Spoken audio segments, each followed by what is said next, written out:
Okay, I know I haven't been on for a while for our before the 90 days. I have 2 weeks to catch up on, but I figured there wasn't a lot really happening. It's the same old, so I waited a couple weeks. Okay, so now we have who do we have first? We have Avery. Avery and Omar are now married. They are now married, and I think they're already realizing that they do not know each other very well at all. Omar thinks Avery's gonna sit down and shut up, and we already know Avery's not gonna do that. She's 19. Apparently has had many men before she had Omar. Then she became Muslim. And she's one of these people that I can tell, now that I'm old, looking at someone like her, she wants to try, she's one of those people that lives life and loves life and grabs life by the balls and goes for it. So right now she's experimenting with the whole Muslim thing, and she found someone she's in love with, and they got married. And now she's next week, I believe she's going to go back to the States and then eventually move to Syria to be with Omar.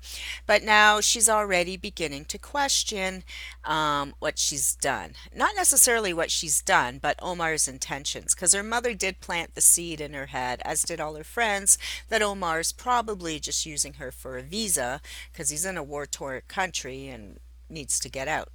And a few things that were said the other night.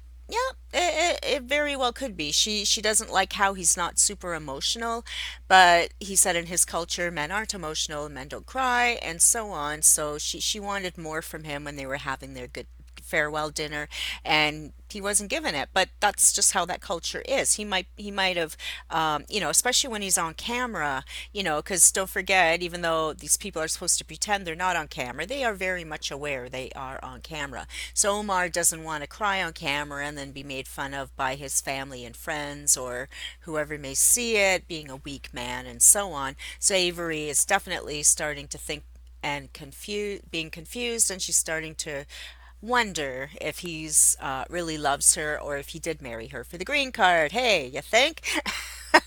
Now she's a beautiful woman. He was a virgin supposedly and had never even kissed a woman before the wedding night. And so yeah, I'm sure she rocked his world. Then we go on to Tom and Darcy. No, no, no, no, no. I don't want to talk about. Oh my God, Darcy, Darcy, Darcy. I feel bad for Darcy because her twin is kind of mean. But they have a whole lifetime of history that we don't really know about. But it's very obvious, whether it's for the camera or not, that they're highly competitive. Each one has to be top dog, and they really grind each other's gears. And I know some of it's for the drama for the show. Because when they were on Pillow Talk, I actually don't watch Pillow Talk, but I did watch one or two episodes that when they were in it last year just to kind of watch it. But it's like I don't want to watch this show twice. It already eats up too much of my life, you know. But yeah, they seem to get along pretty well when they were pillow talking, but now they're doing the rivalry, sibling rivalry with their men. And Darcy's twin has been with her dude for like 3 years, Florian. Um, she's been with him for 3 years, even though it's long distance and stuff. But they've been hanging out. Whereas uh, Darcy and Tom, they just met in real life. They've been emailing and stuff for a few years, all through the Jesse stuff. But they don't know each other. And it's fascinating to watch Tom try to keep his shit together with this train wreck crashing before him, everything going off the rails every minute, every time he turns around, Darcy's crying or freaking out or running around in stilettos. But I did notice this past episode she was wearing Birkenstocks and flat shoes and stuff, so maybe she hurt herself, or maybe he gave her a talking to, like, just stop it already, like just walk. I don't know, but it'll be interesting. And yeah, and the sister has no time for this business at all. At all.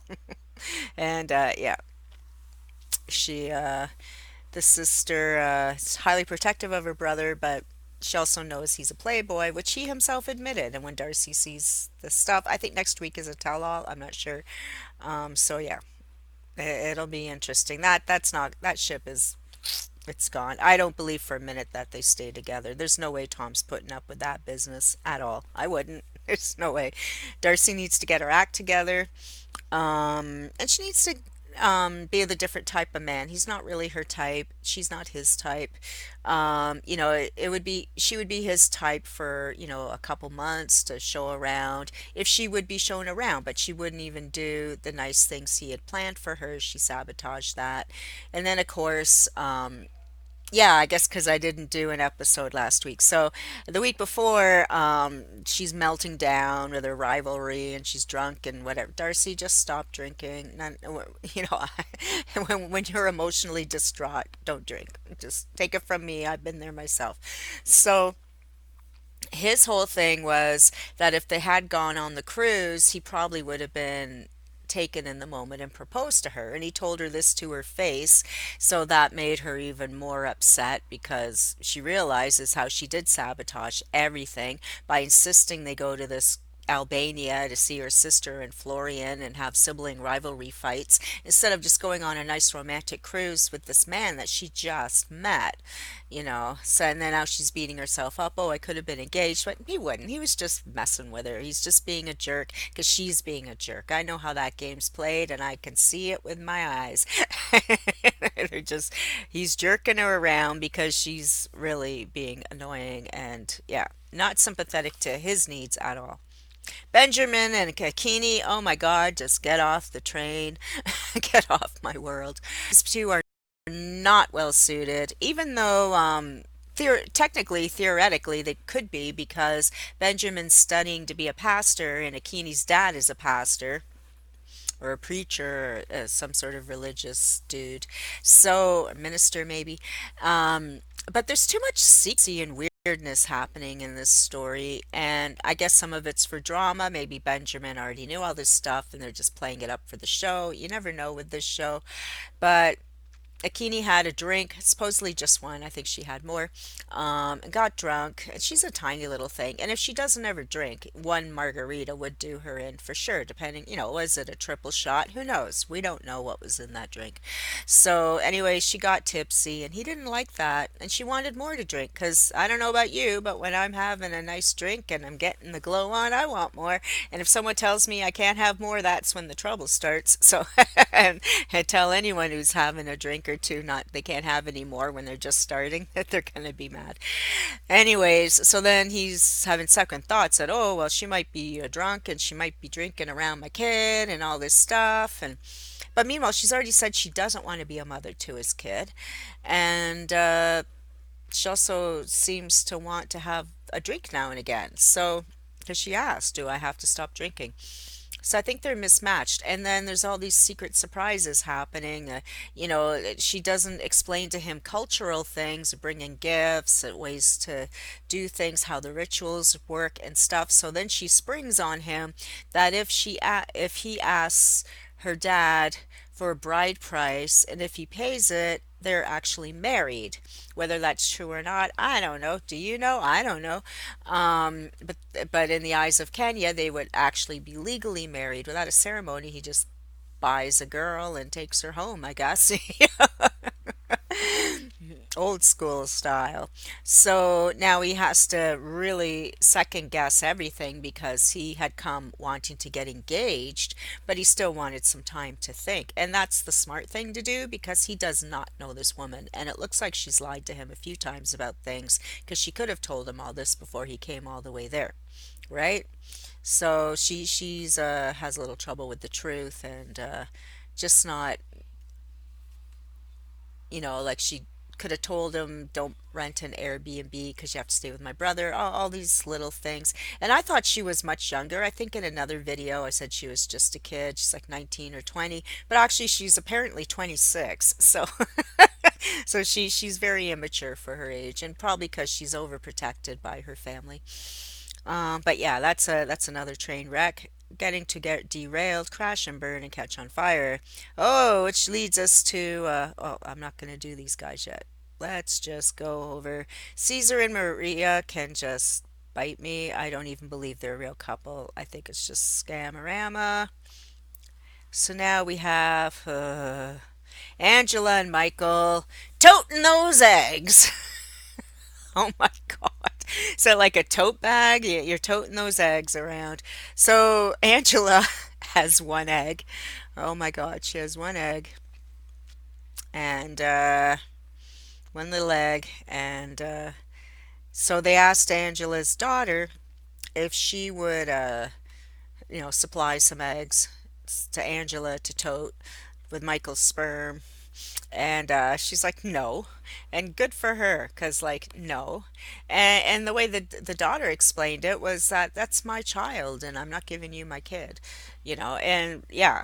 So that explains it right there. And of course, she did mention, and other people have mentioned, that it would be dangerous for Angela to get pregnant at her age. She's a friggin' chain smoker. She's very overweight. She only has one wrinkly little egg. She's, obviously been pretty much on the way through menopause. And as you get older, it's dangerous to have a baby, to tote those eggs. And if your body's already shutting down because it's not making more eggs, I can imagine it probably would be even worse with in vitro because she's like 51 or 53 or something like that, right? And so, yeah. Anyways, I hope they stop that idea. Angela just wants to make sure Michael doesn't go around and have babies with other women, because that's the excuse, right? That he needs an heir, so he has to sleep with other women to make babies, right? But whatever. Hopefully they get out of that circle. Then we have Rebecca and Ziad. Oh my God. As I mentioned before, Ziad bought Rebecca a ring with her own money. He hit it up in the sky, but now he saw a picture of her with her ex on her phone, so they're having a big fight. And it's just all silly and stupid because she's a bigger liar. She keeps accusing him of lying and this and that, but she's a bigger liar because she still hasn't told him she's actually still married and he's going to be proposing if they can stop fighting for a minute. So, yeah, it's Ziad is very jealous person, and Rebecca's a liar. So we'll see how a drama and trauma is going to happen with that. She's so focused on him not lying to her, but she's lies to him. Anyways, so yeah, train wreck station. We're off again. So we'll see what happens next week. All right. So what did you think of the last couple weeks? Like it? Hate it? Oh, hang on. Do we have more? Oh, no, no. Then we have to get into the other. But that'll be another video. This one's too long already. All right, bye.